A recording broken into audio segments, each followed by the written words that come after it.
வணக்கம். இன்னைக்கு நம்ம MVV சேனல்ல முட்டையை வச்சு ஒரு புதுவிதமான சாப்பாடு தயார் பண்ணியிருக்கோம். வாங்க எப்படி செய்யலான்னு பார்ப்போம்.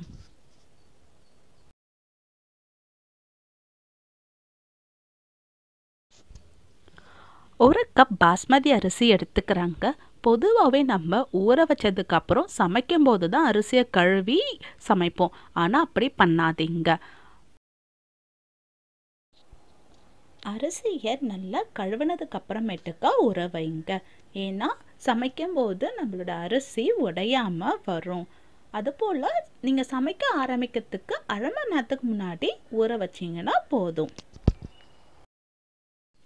நம்ம சமையலுக்கு தேவையான காய்கறிகள், முதல்ல ஒரு பெரிய வெங்காயத்தை நீட்ட வாக்கத்தில் கட் பண்ணி வச்சுக்கிறேன். அப்புறம் ஒரு கேரட் பொடி பொடியாக கட் பண்ணிக்கிறேன். 6 பீன்ஸ் பொடி பொடியாக கட் பண்ணிக்கிறேன். 4 பச்சை மிளகாய் கீரி வச்சுக்கோங்க. உங்களுக்கு காரம் அதிகமாக வேணும்னா நீங்கள் பச்சை மிளகாவை இன்னமும் ஆட் பண்ணிக்கோங்க.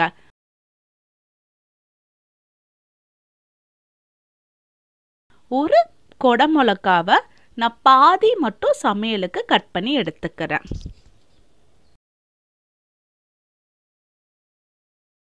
அவ்வளோதாங்க நம்ம சமையலுக்கு தேவையான காய்கறிகள். இப்போ அடுப்பை பற்ற வச்சு ஒரு கனமான பாத்திரத்தை வச்சுக்கிறேன். அதில் 2 ஸ்பூன் எண்ணெயை ஊற்றிட்டு எண்ணெய் சூடானதும் 1 ஸ்பூன் நல்ஜீரகத்தை நான் போடுறேங்க. நல்ஜீரகம் பொரிஞ்சதும் ஒரு பட்டை, 4 ஏலக்காய், 5 கிராம்பை அதில் போடுறேங்க. பட்டை, கிராம்பு, ஏலக்காய் நல்லா பொரிஞ்சு அது வாசனை வந்ததுக்கு அப்புறமேட்டுக்கா ஒரு பெரிய வெங்காயம் கட் பண்ணியிருக்கோம் இல்லைங்க, அதை நான் ஆட் பண்ணிக்கிறேன். வெங்காயம் கண்ணாடி படம் வரும் வரை நம்ம கிளறிக்கிட்டே இருப்போம். வெங்காயம் வதங்கினதுக்கு அப்புறமேட்டுக்கா பச்சை மிளகாவை ஆட் பண்ணிக்கோங்க. பச்சை மிளகாக்கு அப்புறமேட்டுக்கா நம்ம கட் பண்ணி வச்சுக்க காய்கறியை ஒன்று ஒன்றா சேர்த்துக்கோங்க. முதல்ல கேரட், அப்புறம் எல்லா காய்கறியும் சேர்த்துக்கோங்க.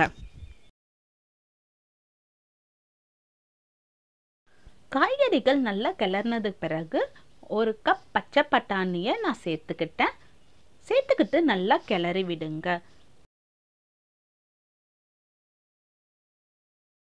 கூட ஒரு பிடி புதினாவும் போட்டு நான் கிளறி விட்டுக்கிறேன்.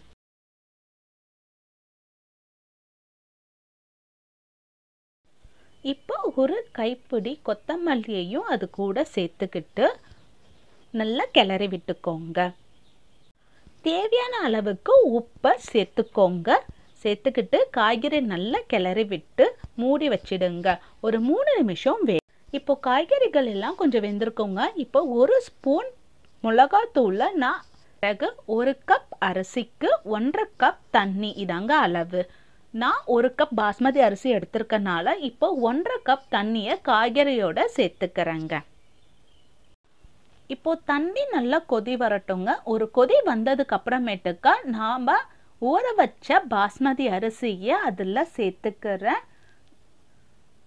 கொஞ்சம் கவனமாக சேர்த்துக்கோங்க. நீங்கள் சேர்க்கும் போது அரிசியில் தண்ணி இல்லாமல் பார்த்துக்கோங்க. ஏன்னா தண்ணி இருந்துச்சுன்னா நம்மளுடைய சாதம் கொல கொலன்னு ஆயிடும். அதனால தண்ணி இல்லாமல் பாஸ்மதி அரிசியை சேருங்க.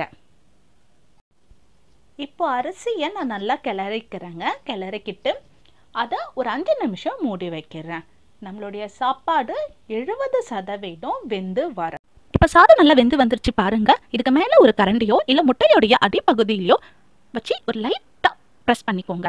ஏன்னா நம்ம இதில் முட்டையை உடைச்சி ஊற்ற போகிறோம். மஞ்சக்கரு சாதத்தோட கலந்துடாமல் இருக்கிறதுக்காண்டி நம்ம அந்த மாதிரி லைட்டாக ப்ரெஸ் பண்ணிக்கிறோங்க.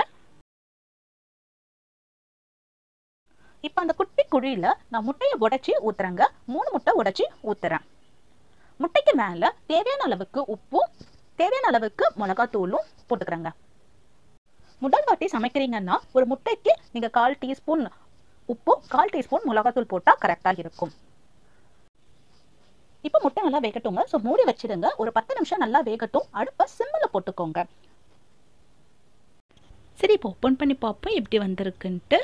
பாருங்க, வாவ், சூப்பராக வந்திருக்கு. இப்போ இருங்க பிளேட்டில் ட்ரான்ஸ்ஃபர் பண்ணி பார்ப்போம்.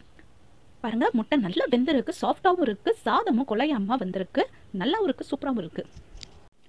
யூஸ்வலாக முட்டை பிரியாணி, முட்டை ஃப்ரைட் ரைஸ் தாங்க சாப்பிட்ருப்போம். பட் இது நான் செய்யும்போது ரொம்ப சூப்பராக வந்துச்சு, டிஃப்ரெண்ட்டாகவும் இருந்துச்சு. எங்கள் வீட்டில் எல்லாருமே சாப்பிட்டு சூப்பராக இருக்குன்னாங்க. நீங்களும் ட்ரை பண்ணி பாருங்கள். அது எப்படி இருந்துச்சுன்ட்டு கமெண்ட்டில் போஸ்ட் பண்ணுங்க. பிடிச்சிருந்தா லைக் பண்ணுங்க, ஷேர் பண்ணுங்க. புதுசாக பார்க்குறவங்க மறக்காமல் சப்ஸ்கிரைப் பண்ணுங்க. இன்னும் இந்த மாதிரி நிறைய ரெசிபியை நம்ம MVV சேனலில் பார்க்கலாம். அது வரைக்கும் டாடா அண்ட் டேக் கேர்.